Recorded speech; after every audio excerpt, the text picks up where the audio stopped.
बिस्मिल्लाहिर्रहमानिर्रहीम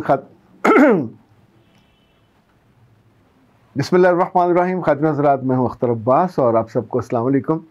ये जितने आपके सवाल आते हैं, बाज़ को तो सुन के सच्ची बात है कानों से धुआं निकल जाता है। अभी चंद रोज़ पहले हमारी लाइव ट्रांसमिशन थी तो उसमें खातून ने मतलब उस वक्त तो 100-150 लोग नीचे कमेंट्स लिख रहे थे और सभी पढ़ा जा रहा था और उन्होंने वहाँ इतना खुला डुला सवाल लिखा अपने जिस्मानी अज़ा के बारे में कि वो डी साइज़ हो गए हुए हैं। अच्छा, सच्ची बात यह है कि वो जो ही मेरे सामने आया तो मैंने उसको ओवरलुक किया और हमारी टीम ने भी उसको देखा, उन्होंने भी उसको ओवरलुक किया, लेकिन अब वो सवाल और भी कई एंगलों से मेरे पास मुसलसल आ रहा है तो मैंने सोचा हल्का फुल्का हम उसके बारे में ज़िक्र कर लेते हैं। इसी तौर पे बाज़ बच्चियाँ अपने जिस्म के साइज़ के हवाले से, साइज़ ना बनना और बनने के हवाले से सवाल करती हैं। मुझे लगता है कि अगर उनके आसपास उनके घर वाले, उनकी वालदा या कोई बहुत करीबी महबूब सिफ्त औरत अगर उनको गाइड कर दिया करे तो शायद ये इस तरह का मामला ना हो। इनफैक्ट जब हम अपनी ज़िंदगी में ऐसे काबिल एतबार रिश्ते नहीं पाते तो फिर हमको ये दिक्कत होती है कि हमें इतना ओपनली जो बात करनी पड़ती है या सुननी पड़ती है। मैं जितनी भी इंसानी बसात में कोशिश होती है, यानी एक लिहाज होता है, एक हया होती है, तो उसको हमेशा मलहूज़े खातर रखता हूँ। इसी वजह से जब इस तरह के सवाल आते हैं तो मैं सोचता हूँ कि बेहतर है आप इंडिविजुअली बात कर लिया करें। जब सबके सामने बात करते हैं, उसमें छोटी उम्र की बच्चियाँ होती हैं, बेटे होते हैं, बच्चे होते हैं, तो बड़ी ऑकवर्ड सी सूरत हाल बन जाती है। इसी तौर पे हमारी टीम में भी सभी शादीशुदा नहीं हैं, कुछ कम उम्र के भी हैं। मुझे उनके लिए भी सोचना पड़ता है कि कहीं उनकी तालीम पे और तरबियत पे भी उसका इम्पेक्ट, ज़ाहिर एक चीज़ का असर पड़ता है। ये जिन चीज़ों को भी हम बात कर रहे होते हैं, बहुत कोशिश करते हैं कि ढके छुपे अल्फाज में एक तरीके से बात हो, ताकि आप अपने घर में भी अगर किसी को एजुकेट करना चाहते हैं तो उसको शर्मसारी ना हो, शर्मिंदगी ना हो। एक बात याद रखिएगा, जब भी किसी बेल को तराशा जाता है तो ये काम मोहब्बत से करने वाला होता है, गुस्से से करने वाला नहीं होता। और मोहब्बत से किया जाए तो उस बेल की खूबसूरती निकल आती है, और अगर उससे मोहब्बत से ना किया जाए तो उस बेल की बेतरतीबी और फलों की और फूलों की भी बेतरतीबी हो जाती है।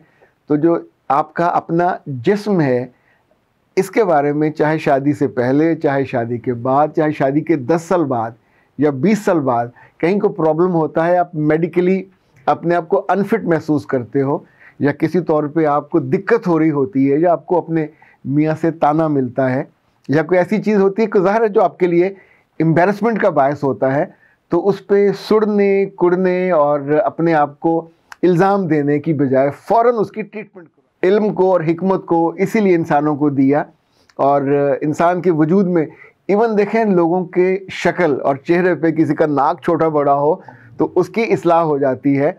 इसी तौर पे जो आपके छुपाने वाले अज़ा हैं, अगर उनमें कोई प्रॉब्लम हो तो आप बजाय इसके कि नीचे बड़े मोटे मोटे या बोल्ड इवन लाइव में सवालात पूछ लेते हैं, तो उसकी बजाय आप पर्सनलाइज टाइम लेके उसमें ये बात कर लिए करें तो ज़्यादा अच्छा है। सवालों की तरफ कामरान कहते हैं कि सर सिर्फ लड़के ही नहीं, लड़कियां भी दूसरों को इस्तेमाल कर जाती हैं। जी बेटा, ये बिल्कुल सही है, ऐसा हो जाता है। नुमान कहते हैं सर लड़कों को मुल्क से बाहर शादी करनी चाहिए या नहीं करनी चाहिए? अगर लड़की का मज़हब इस्लाम ना हो तो क्या शादी हो सकती है? बेटा, शादी तो हो सकती है, लेकिन मैं तो इस बारे में भी बड़ी रिज़र्व राय रखता हूँ कि जो पाकिस्तानी लड़के हैं, ख़ास तौर पे गांव वाले, जब ये बैरून मुल्क की पैदा होने वाली, वहाँ पढ़ी जाने वाली और वहाँ उनकी ग्रूम जो हुई होती है पर्सनैलिटी, उसके साथ इनका कभी मैच नहीं हो पाता। तो अगर मुल्क से आप लालच की वजह से, उनकी वहाँ की शहरियत की वजह से या मालो दौलत की वजह से चले जाते हैं तो इन रिश्तों में बहुत ख्वारी और ख़राबी होती है। रिश्ता हमेशा एट पार होना चाहिए, करीब करीब 19-20 का फ़र्क हो तो चल जाए। अब आपने शहर नहीं देखा, बड़े शहर को नहीं देखा, आपकी ग्रूमिंग नहीं वैसे ही हुई, आपको अंग्रेज़ी नहीं आती, आपको लोगों में उठना बैठना नहीं आता, तो गांव से उठ के आप यकदम न्यूयॉर्क चले जाएं या यकदम इटली चले जाएं तो ज़ाहिर है फिर वहाँ से बाउंस बैक होता है। आपको लगता है मेरी इज़्ज़त नहीं करती, आपको बात नहीं करनी आती, आपको अपना आप मैनेज नहीं करना आता, अपनी टेक केयर नहीं कर सकते, वहाँ लोगों से जब वो जाएंगे वो बात करेगी, आप गूंगे बन के पीछे पीछे हाथ बांध के फिरोगे, कैसा लगेगा आपको? तो या तो बेहतर है इंसान जहाँ भी जाना है जिस मुल्क का, उसकी पूरी तैयारी करे, आपकी ज़ुबान पूरे एक्सेंट के साथ आनी चाहिए। आप अपने ख़ानदान का सफ़ीर बन के जा रहे होते हो, अपने मुल्क का सफ़ीर बन के जा रहे होते हो, बगैर तैयारी के मुँह उठाते चले जाते हो, आपको फ्रेम में से जाने वाली चीज़ तो हो नहीं। ज़िंदा इंसान हो, ज़िंदा इंसानों के साथ इज़्ज़त, मोहब्बत, प्यार, एहतराम जुड़ा हुआ होता है, वक़्त जुड़ी होती है। तो अपने आप को बावक़्त बनाइए, अपने आप को बड़ी आला कीमत का बनाइए कि वो लड़की कभी शर्मिंदा ना हो, शर्मसार ना हो कि किस बंदे को मेरे पल्लू से बांध दिया गया। जितने रिश्ते इन मुल्कों में जमने वाली, पैदा होने वाली बेटियों के हुए हैं पाकिस्तान में, छोटे शहरों में, मैंने उनमें खैर नहीं देखी। समटाइम ये लोग सोचते हैं कि ये लड़का घर का होगा तो यहाँ आके बस जाएगा, फिर आप खुद ही उसकी इज़्ज़त नहीं करते। उसको बोलना नहीं आता, उसको पहनना ओढ़ना नहीं आता, वो यहाँ के माहौल को नहीं जानता, उसे ड्राइविंग करनी नहीं आती। फिर जो चीज़ आप सिखाते हो उस पर एहसान धरते हो, उसको टॉन्ट करते हो, और जब आपस में बैठते हो तो आप उससे दो कौड़ी का नहीं समझते।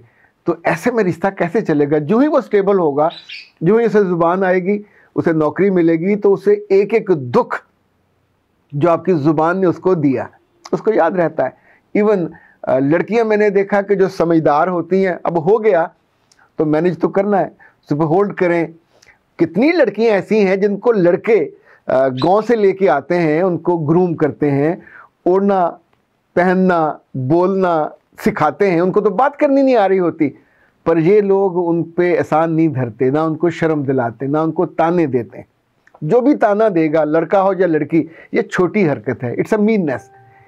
इसके साथ ज़िंदगी नहीं चल सकती। फिर जब जो सवाल करते हैं ना जी कि बैरून मुल्क ऐसी लड़की से शादी करनी चाहिए या नहीं करनी चाहिए, तो मेरे बच्चों, अगर तो आपकी तालीम, आपका एटिकेट्स, आपके मैनरिज्म और ख़ानदान करीब करीब बराबर है या बरोबर है, फिर तो चल जाएगा, वरना फिर दोनों ख़ानदान आपस में बोलने और मिलने जुलने से भी जाएंगे, और वो ज़्यादा नुकसान की बात है। अख्तर अब्बास को इजाज़त दीजिए।